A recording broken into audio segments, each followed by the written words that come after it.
dari beberapa data, memang Syarif Abdullah ini adalah seorang gubernur di Mesir di era 1440-an, ya.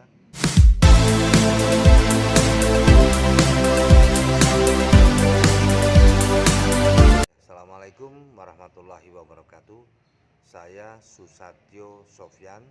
Saya seorang abdi dalam dari Keraton Kacirbonan. Saya sudah mengabdi kurang lebih 20 tahun di Keraton Kacirbonan. Dan saya ucapkan terima kasih, sudah respect, sudah bersimpati terhadap eksistensi Keraton Kacirbonan. Syekh Syarif Hidayatullah atau yang lebih populer dengan nama Sunan Gunung Jati adalah seorang cendekiawan muslim, seorang aulia penyebar Islam di tanah Jawa di antara 8 para aulia yang lainnya. Beliau mau tidak mau, suka tidak suka, berdarah Sunda dan Arab. Karena ke atasnya Raja Sunda Pakuan, Prabu Siliwangi, ini memang memiliki beberapa istri.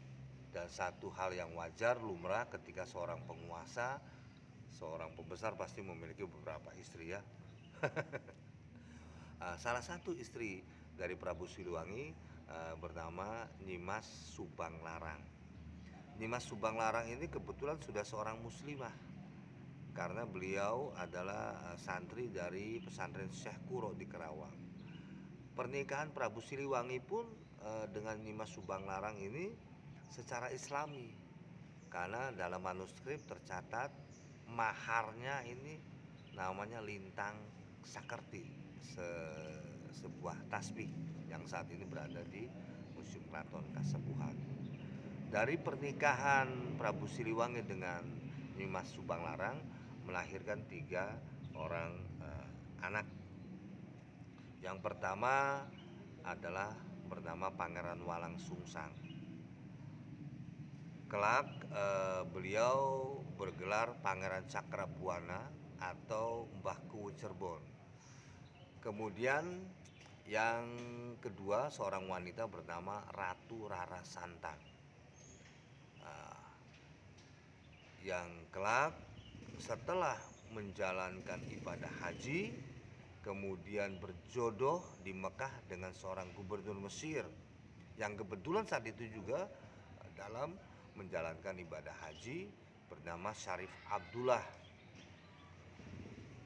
Dari pernikahan dengan Syarif Abdullah ini lahirlah 2 orang anak. Pertama Syarif Hidayatullah, yang kemudian lebih populer dengan nama Sunan Gunung Jati. Yang terakhir adalah Syarif Nurullah.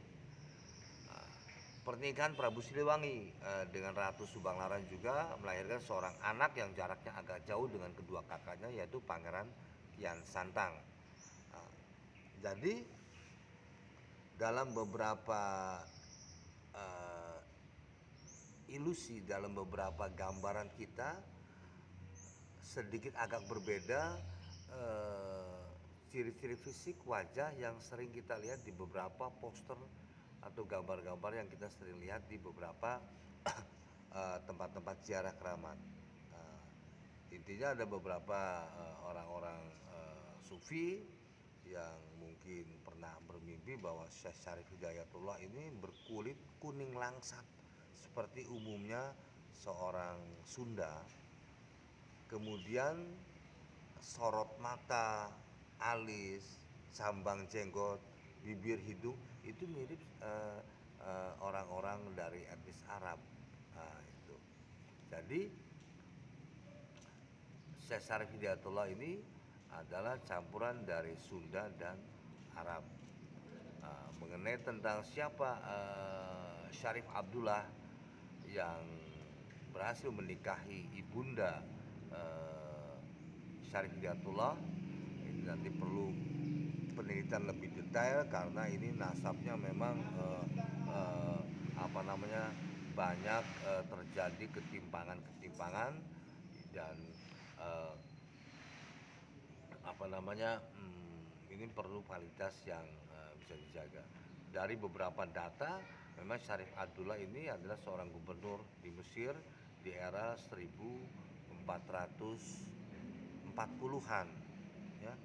Berarti ketika itu Muslim atau dunia Islam dalam kondisi dalam suasana dalam wilayah Kesultanan Turki Osmani, dan Syarif Abdullah dikabarkan dalam nasab itu langsung berhubung ke Fatimah Az-Zahra, putri Rasulullah Shallallahu Alaihi Wasallam. Terima kasih. Assalamualaikum warahmatullahi wabarakatuh.